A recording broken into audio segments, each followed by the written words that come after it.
Hi everyone, welcome to another episode of Unstructured, your weekly podcast that is just unstructured. No structured topics, just many topics in one podcast. We're just interacting, just as we say back in my country, holding our meds. So we're just talking, reflecting on stuff that might have happened throughout the week, so that you have shared with me that you would love to hear us talk about, just about anything. Today, I want to talk about something I saw coming from the park with my daughter just now. But before I get into it, I need to introduce myself. I'm Latoya. I'm your host, Latoya, and I'm excited to, produce another episode in this podcast. Today my daughter is not feeling well on the inside, because on the outside we still giving trouble, but she has been having a persistent cough, and I took her to the urgent care this morning, and they did a x-ray and a breathing treatment and gave her some steroids, and she's about feeling a little better. She got a little nap before we came back, but while I decided to wait on the medication at the pharmacy, I said, hey, let us just stop and have lunch at Chick-fil-A. And then she was like, Mommy, can we go inside? I was like, you know what, let's do something even better. Let's go to one of those parks that we can, it's called Observation Park. So if you know where I'm living. But the Observation Park, and we decided to see if we would see any planes flying out of the airport and at RDU, and we didn't see any, because apparently a lady was saying, hey, they're fixing the runway to the right of where we were staying, so all the planes were being detoured to the other side. So we didn't see any. We saw them behind us, but not where we were supposed to see. But all in all, Zari asked me to play with some of the little kids in the sun. I was like, oh, Mama, playing in the sun with a cough, I don't know. But anyway, I gave in with caution. I gave in, and there was a kid there. He clearly stated he was 7. A 7-year-old boy, and he was playing with the others. There was a diverse population in the sand pit, and for the likes of me, this little kid just kept on telling everyone, don't touch my toy, don't touch my toy. And I was like, oh my goodness, you're in like a setting where, hey, this is your opportunity to share. This is your opportunity to make friends, to show them, hey, this is my toy and it's blue or it's purple or whatever. This is your opportunity to make friends, because clearly you're at a park because you need to make friends, or mama or dad just need a break. Clearly, I was at the park. But long story short, everybody who came towards him, he kept on saying, don't touch my toy. But yet, they had to search for his toy. So he would bury it in the sand, bury it, and have them help him to bury it. Because my little nice kid was helping to bury it, but she couldn't touch it. But because she had friends or people to play with, she was fine with helping him bury it and then look for his toy. And she was there helping him with, I think 2 other kids were there, and they all couldn't touch a toy, but they had to bury it and they had to find it. And I was like, do I want her to really interact with this kid? Because it's not something that I want her to, in the future, to do with other kids at the park or at school or wherever she might go, because Zari is super friendly. And I stood and I watched, and then I was like, Mama, let's go take a walk. Let's go look at the other areas. Let's read, because she likes to read. So we were like, let's go read what these other aircraft information was about. And so we said, Mommy, I want to play. Eventually, we moved, and I was at the top. I stood at the top looking out now to see if there was any flights coming in so we could see or anyone's leaving. And as I told you before, none was coming or going from our end. So we said, let's go. On my way down, the same little boy went to his mom to get a drink, and I overheard his mom saying to him, it's okay if you don't make any friends. It's okay if you don't make any friends. Remember, you're an only child and you don't have to share. You don't have to share your stuff. And I was like, what the heck? What are you telling this boy? Yes, I understand. And don't come at me, world. Yes, I understand that, hey, he's an only child. But what I don't understand is why you're telling him he doesn't have to share because he's an only child. Come on now. Come on. That's what's happening in this world. We need to stop teaching our children those kind of things. Say to him, hey, yes, I know, you're only child and you're here, you're making friends. But remember, even though you're only child and this is your toy, you can share your toy. You can show your new friends your toys. You can let them see it. But remember, it's your toy, so you have to take it back home. So don't give it away. Teach him a different way. Change the narrative of what you're telling this child. Because right now, you're telling him to go back over there and tell them kids, you can't play with me because I'm an only child, or you can't touch my stuff because this is mine. How does he survive in school? Oftentimes in school, we see a lot of kids like not sharing, not playing. But it might just be what they're socialized to do, what their parents tell them to do. Hey, you don't have to play because you're an only child. Or you don't have to play because you have siblings at your home, play with them. No, teach our children to love everyone, to be a part of things. Teach them right from wrong. Teach them the correct right from wrong. Sounds silly, but I have a point. Teach them the correct way to do things. Not because you grew up on this way means that it is the best way. Look at what's happening in our world. Take a sit back and look at what's happening. I'd like to go to like the playground and stuff with Zari sometimes, not all the time, but I like to go and kind of observe parents, observe children, observe their children, and just see how is it that they're allowing their children to interact. I love those parents that sit back and have their children get dirty and play and interact with other people's kids and share, and those are the parents I gravitate to. Those are the parents I want Zara to, those kids I want Zara to gravitate to, because they're so friendly and you want to be my friend, and it becomes a relationship, building a relationship. I might never see them again, just as well as I might see them again. In the future, they may be my future doctor. They won't remember me. I won't remember them. But I would remember that, hey, or they would remember that, hey, when I was growing up, my parents instilled certain things in me, and I'm willing to share this with the world because I know it's positive. One prayer that I always say, a lot of people don't know, and it's probably the first time sharing it, is that I always pray from my child was little, is that I want her to be a positive household name.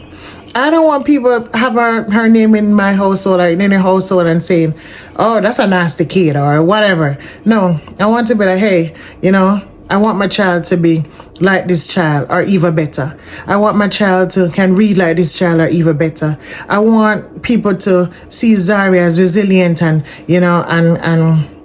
and powerful and strive to be like that. That's what I want for my child. I want her to have impact on people, positive impact on people. And it just breaks my heart because another parent came and he told his daughter, let's go, because of the same little boy. And I'm like, no, let your daughter play with him and show him that, hey, even though you're being mean, I can be kind too.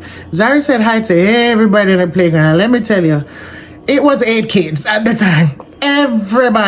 She said hi to. Well, did everybody answer? No. But I'm okay with that. I'm okay with that. And she's okay with that because she didn't come back and she didn't say, Mommy, they didn't say hi back or whatever. She kept on moving. It didn't shake her. It didn't break her. At the end of the day, that's how she's brought up. That, hey, go say hi, whether they say hi or not. Now, me now, on the other hand, I guess it's old age. Yes, as you can see. I guess it's old age, but there's just sometimes I'm not going to say hi to people now. I don't know if it's because of what I have been through, growing up in 2 different places, but I'm trying to change that. I'm trying to be that positive, that sunshine that people see. The other day when I spoke about setting the weather and making the weather. And I told you that's something I learned when I came to my current location, current school. And I don't want to be that person that's, God forbid, when I die, you don't remember me or you remember me negatively. I want to be one that can say, hey, she used to give her a little trouble, but she was helpful. Hey, she used to come around. She was a sunshine, She could be one that we can call on or count on to do something. That's what I want to be remembered at. I want to be remembered as one who did something good. Because at the end of the day, I want to make it up into that numbers. If you know what I'm talking about, you know what I'm talking about. I want my name to call in that number. I want to be in that line. But I'm just sharing this because it kind of had me thinking that, hey, why is it that we are teaching our children some of the ills that we didn't like growing up? Or why is it that we are telling our kids, you're this because of this, or this happens because of that? The negative part. Embrace the positivity in our children. We need to push those positivity in our children. Now, am I always positive with my kid? Nope. Some days I'm not. But when I sit back and I think about it, I go back and I reason with my child and I say, hey, mama, mommy is sorry. And that's one thing parents need to say. Tell your children when you are sorry. Tell your children when you do something wrong. That is a very, very important. Allow your children to trust you. Don't say, I'm coming back at 5 o'clock. And you darn well know you're not coming back at 5 o'clock. You're coming back the next day. Don't do that to your child. Let your children be able to trust you so that they know when they get older, what is it they need to trust, or who is it that they can trust. It sounds kind of weird to say that, but yeah. Instill things into them early. Instill positivity. Give them give them the correct way to do things. Teach them the correct way. Even when we know within ourselves that, hey, society might push some things on us. And I might do a podcast months from now, weeks from now, days from now with a twist. But hey, right now, my aim, my goal is to teach my child the right way, or what I know to be the right way. And I'm not going to steer her wrong and have her, because them kids at certain age, they tell everything at school, teaching all of my business, right? But what we want to do is to do it right from now, so that they will know right and wrong when they get older, so that some of the issues and ills in this world will be less because we did it right. We got it right the first time.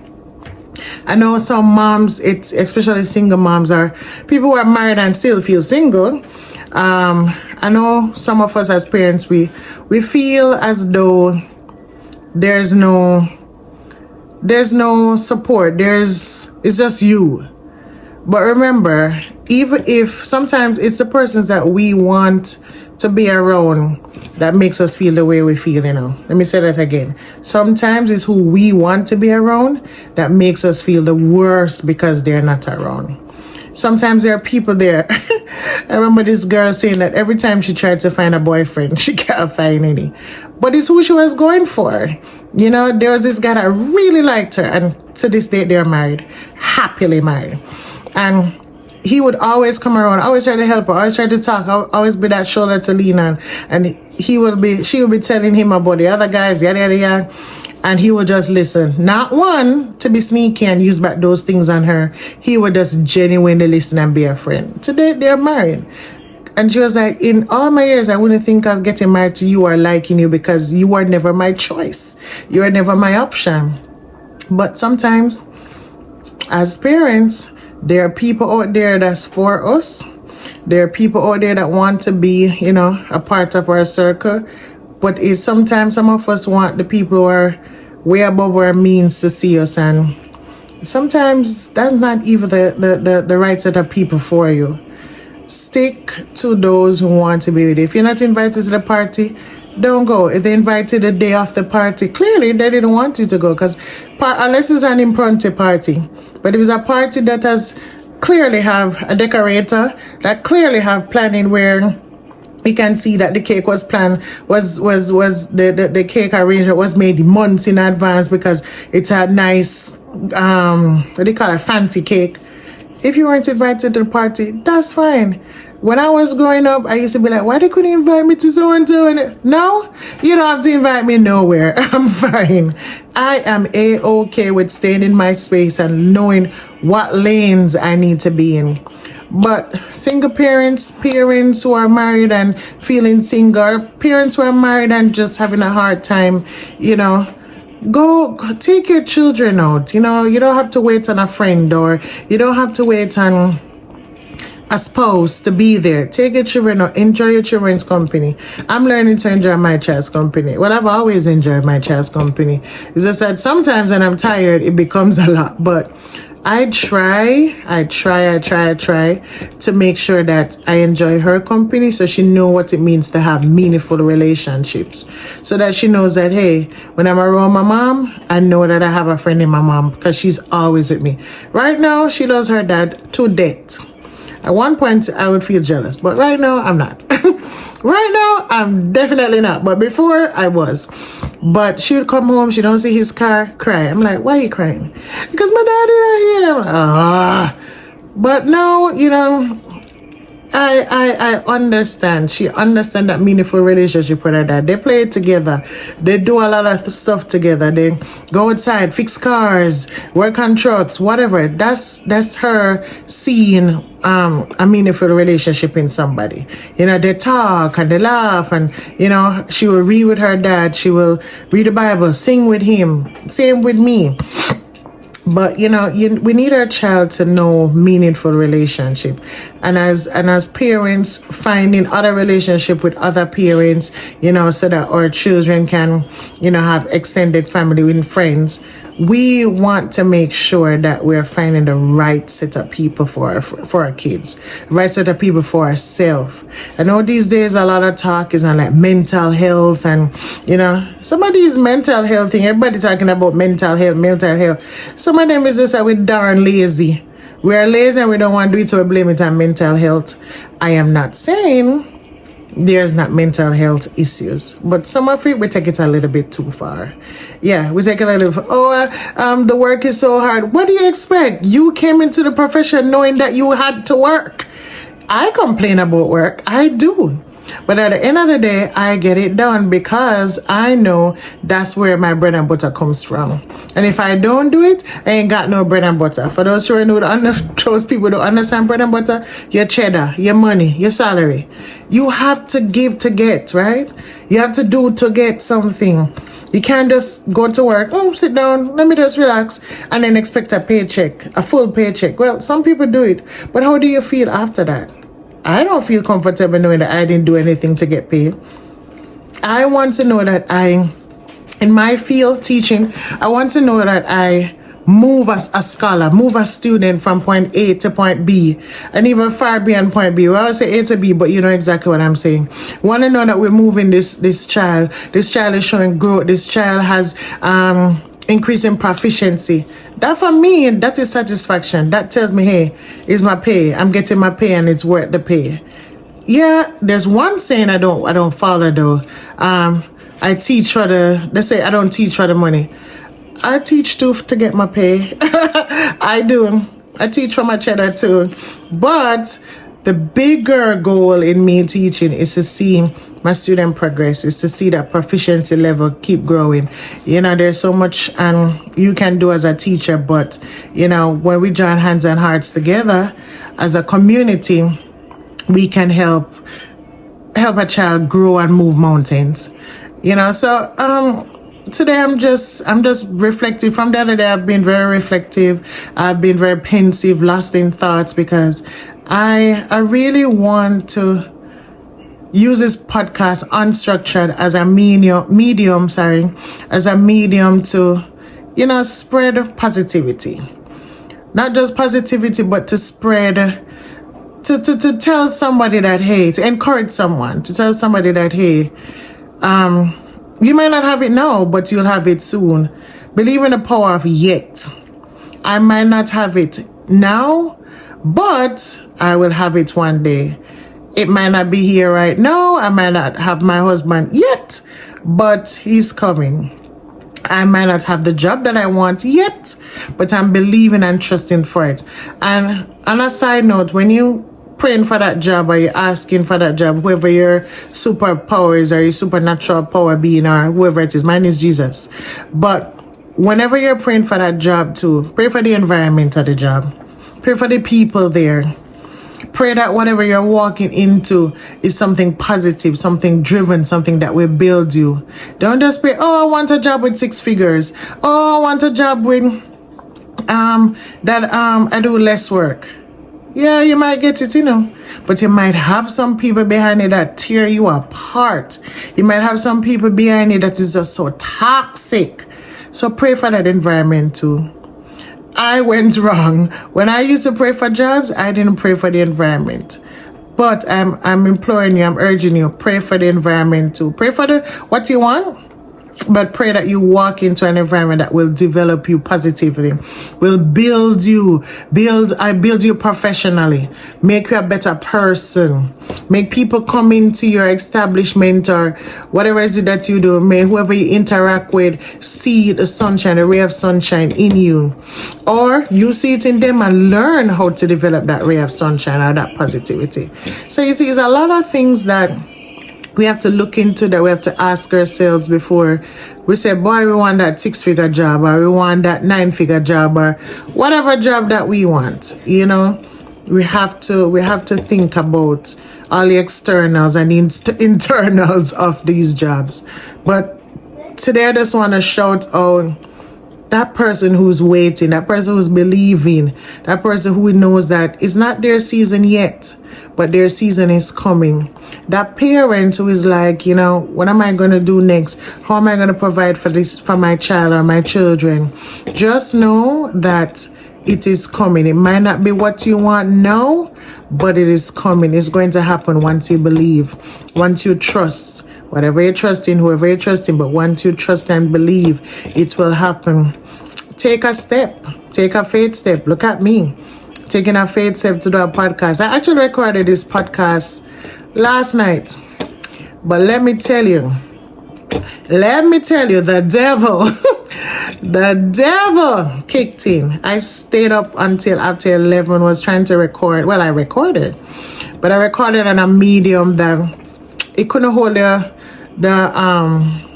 amount of time that I have in the recording, and it deleted. And I was about to break, and I said, I'm not going to break. I'm not going to allow this to break me. It only it only taught me that, hey, that medium I was using, I couldn't use it. So I need to switch. Hey, did just that, switch. I'm here today. If you're seeing this, it's because I went back to my old medium and it worked.